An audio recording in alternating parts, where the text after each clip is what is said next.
building. Maintenance will also provide you with information. Are they planning on doing anything in the building? So just like you'll have information from capital projects, maintenance will also provide, they've got some major initiative that they're planning on doing in the building, so the building engineer will know they're going to be in, this is what I think they're going to be in, they will be coming in, I can work around this issue. Also have you take a look at the IEQ dashboard.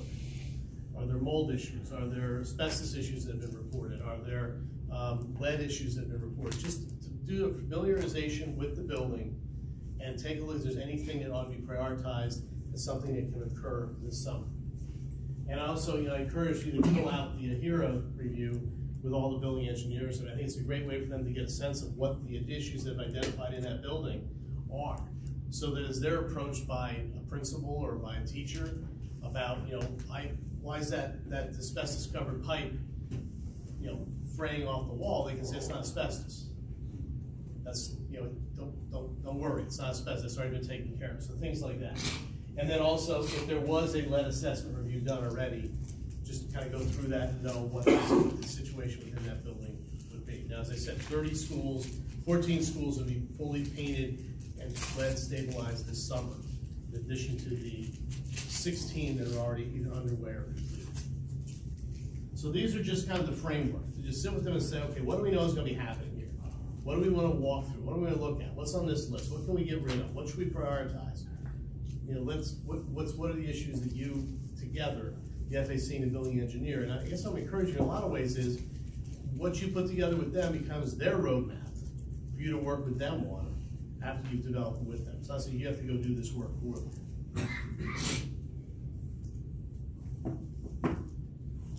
Then sit and talk about the building itself. And your building engineer should know a lot of this. What are the things that, and this is where we need your input on. I just put together everything I could think of. But what are some other areas that you want to think about in the building? I mean, what about the roof and the drains? Are we having trouble all spring every time it poured rain? Should we make sure we get the drains cleaned out this summer if we can? When are we going to try to do that? Any leaking window issues that we haven't identified? We need to get some work orders in on that. Electrical outlets that, maybe we don't have the work order in yet, but we know they're not working properly, or, last summer I went in and saw some hanging off the walls. Let's get those identified and at least get them on the list and get it in so that we can take a look at it and start getting the resources out to fix these things. Are there any super cleaning needs? A particular area that just have devastated for some reason during the school year that you want to identify and you want to do a little bit more? I think every boiler room becomes a super clean. Yeah, I know. When you guys talk about those boiler rooms, I agree with you on that. Are there some decluttering opportunities that the principal wants to do? How could that be done? Can it be done? What does it mean? That's a big issue as far as rodent control goes. Can we get rid of some of the habitat? What about in the cafeteria and the gym? Is there any broken furniture? How's the main entrance look? Are you having conditions with the boiler that have all been reported, where they have to be kind of straightened out over the summertime? What do those boiler rooms look like? What do the closets look like? I've opened up some closets as I've wandered schools, and I closed them as quick as I could. Is that something that particularly if they're doing a paint project in a school, and they're going to be constricted on what rooms they can be cleaning, is that type of thing they might be able to pick up over the summer, and at least grab the HEPA back and clean up those areas. Think about things like garbage collection. I know it's a really tough issue because it's not just the garbage from the building that's going into the garbage container. You've got to deal with things, from the neighborhood, but are you ready for what may occur with garbage collection? And, what about grass cutting control? You have some particular areas where some heavy-duty brush control may need to be done. And you want to elevate that to the level of Chuck and others who manage that contract, that maybe we can get somebody out there this summer. I was up at Roosevelt. Who's got Roosevelt? Tim's on. Is Tim at Roosevelt? Yeah. Here, where there's a whole side area that's just nothing but brush and garbage and that type of thing. Can that be identified and get moved on to the contractor list and possibly get done over the summer? May not be able to happen, but if it's not identified and put out there, then nothing happens. And you just continue to be frustrated by it and you continue to manage it. And then obviously there are some particular issues on rodent control that you want somebody to identify or do something about over the summer. So this is sort of the checklist for you to add stuff to this. I mean, please throw ideas up there. don't limit it to this. I just put this down as kind of the big picture stuff to be thinking about with the building engineer that you may want to accomplish over the summertime, besides the cleaning and the blinds, etc. See, but a lot of things too are also gray areas, like the playgrounds. Yep. We used to have a playground gang. Mm-hmm. They've been let go, so now nobody takes care of playgrounds. Even when you put in work order, send pictures, do this. You mean for damage to the playgrounds? Oh, yeah. What about the basic cleaning and the litter control and the weeds and the trees? Well, we do that. Yes, I But I mean, mean, so, damage to playground equipment has never been taken care There's a survey up for that now, Rich. of. I right, know they did, but it's like. yeah. What I meant more by the playground was, what can you do that summertime? I mean, I went into some schools last summer where, you know, the playground had just grown into weeds. And I asked the question, so what's the plan? Well, you know, if we get a chance, we'll get out there. You know, identify that at the beginning of the summer and say, okay, get some nice cool day, let's get out there, just get it done. Yeah. The other thing I'm encouraging you to take a look at though is because, you know, what all this does is it maybe gives you a game plan for the summer that you all know may not be able to have happen. So what are the risks of it not happening? And I think it's good for you to talk with your building engineer about what do we have to keep in mind that are going to prevent us from being successful, putting together a plan and getting everything done. You know, what are the vacation plans for the staff? What are the vacancy factors for the staff? What are the sick, somebody on a long-term sick? And you're kind of talking about together and saying, well, look, we got this situation with vacation all of June, and we got to get all this done. Well, we got to find a way to kind of get that all done in July and August and have that conversation with them. Are there, and this is, I know this is probably a small group of schools, but are there any particular HVAC system operation or climate controls that we need to be aware of in this school this summer that building engineer needs the high sign on? I went to one school last summer where Matt and I were walking around and we were getting moisture and moisture by the moment. We thought either we were both having simultaneous heart attacks or there was a humidity issue in this school. And it was a brand new building engineer, he was a trainee. He got into that school and he didn't even realize what was going on. And unfortunately, we were able to say, let's get somebody here to help him out. But you guys do know what those issues are. And if you've got a place like that, talk about that with the building engineer. It's one of our risks to not having a problem. How do we manage that if we need adjustments?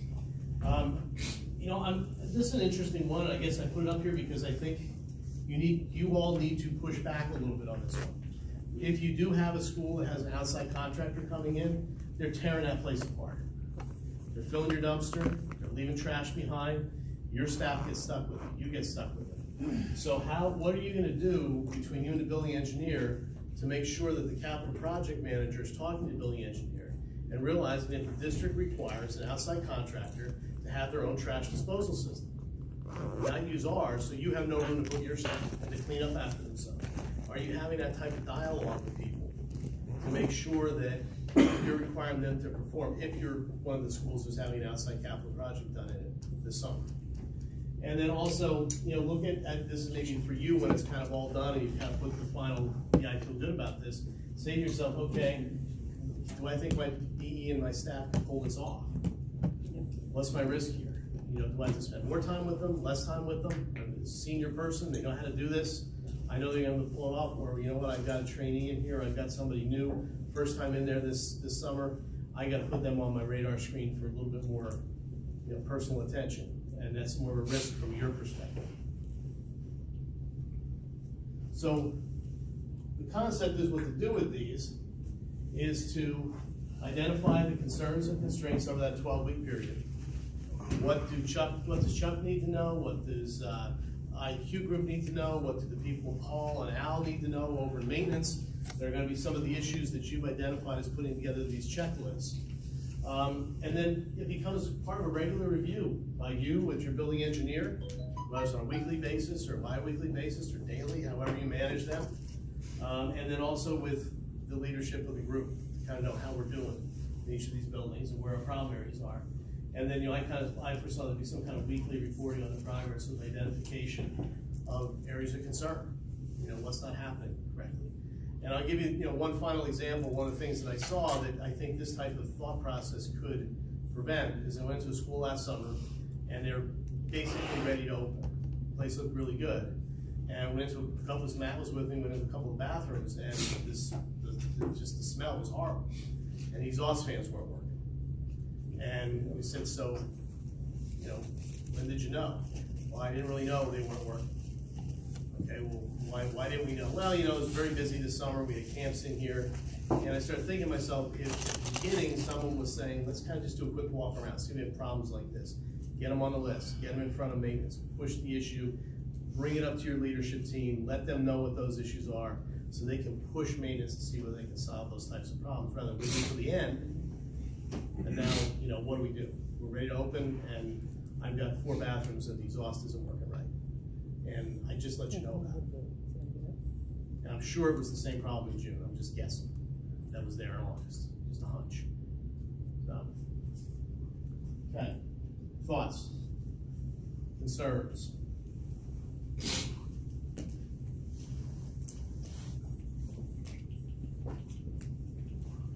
You can make it as easy, or as, you know, if you're the type of FAC who wants to get down in there and really bang out a detailed plan, and your BEs can help you do that, you can use this framework to do that. If you want to use it just as an overview in the first summer to see how it feels and to kind of get the checklist down and understand what ought to be happening, you can make those types of calls as well. You need to gauge your team and what they're able to do to put this stuff together. Yes, sir. Go ahead, Kev. I was gonna say, can you share that with us? Because like probably when we get closer to This yeah. Yeah, we don't have that. Yes, sir. Jim, I just want to say, as you being a consultant on our behalf, as you stated earlier, with the work that you know that we do, and when you go back, when you talk for your recommendations, you know, I look around the district, you know, we have schedulers that have foremans and leadmen, principals have assistant principals, directors have assistant directors. You know, to make our job just a little bit better, maybe as FACs, we can be assigned a relief engineer or assistant or something like that, that maybe can be talked about. You know, we'll make our job just a little bit better and we can move around to get things done a little better. Relief engineer or assistant. Yeah, I mean, I think I've been playing with some concept, particularly as over the last couple of months I began to realize really what critical this group is. That you're sort of like the police department for the facilities. Well, yeah, in a way, but you're also, you know, if I think about this as a private company, you're the regional vice presidents, and you've got a big responsibility out there in each of those regions, and a lot of challenges in each of those regions, and you're all battling for resources and time and attention, and you know what are the ways that you can be supported a little bit better? And I'll be coming back with some other thoughts on that. I mean, I really do hope that we can get this roving crew issue resolved. Funding was approved to expand that concept into summer. You know, I think having 4 roving crews, at least dividing the city into districts where you can call in a crew of 6 or 7, I think it's gonna be, to say, I got a problem, can you get in here? I think that's gonna be at least some help to you. But we gotta get them up and running. And I think, was it 40 more staff? 40 have been approved for the current year we're in, with another 40 approved, given the green light for next year. So if you look at, if it gives you any, I mean, between maintenance and operations, the back of the envelope number that I came up with when I met with the board was that if they approve the additional positions in operations, they provide the money to fill the vacancies in maintenance, which is, again, that's a tough issue to fill, so you need to spend an afternoon on that. This time next year, you're looking at 267 more people working in operations and maintenance.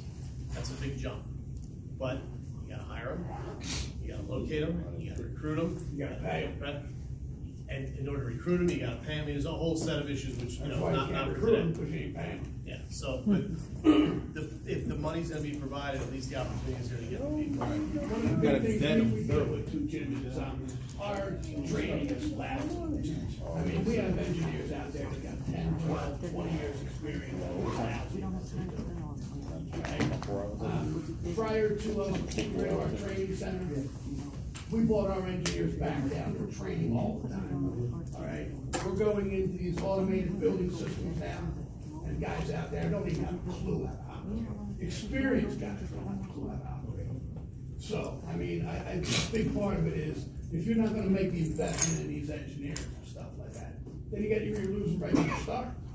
I mean, you're talking about going out there and sitting down with a plan with a guy that really don't even have an operator's building permit. How do you set up a good plan on that? I mean, you know, you're talking about, that's all we did last year was chase them all. We chased it everywhere we went, and everywhere we went, the building was being operated wrong. Understood. Understood. It's a big problem. County. Don't worry about it, Rich. Anybody else? Yeah, Rich, they need to bring the cleaning leader back. Keep what we lie, brother. Just Keep what we lie. We do as much as we can do. Hey, Rich, what about bringing the engineer assistant or cleaner leader back? What's that? The engineer assistant or the cleaning leader? Thanks for What are you letting me asking me join you. for? I don't make that decision. All right, That's what you get for that. we'll be in touch about the trainings. Please start learning the training. If you have questions, Get ready to train. ask me. Put the cleaning leader back and then we'll have to worry about it. I gotta go to the lab real quick. Alright. I'll be your enforcer. I'm your assistant, Quan. I'm your assistant. You gotta get back to work. You gotta get back to work. We're done for the day. Where's he going?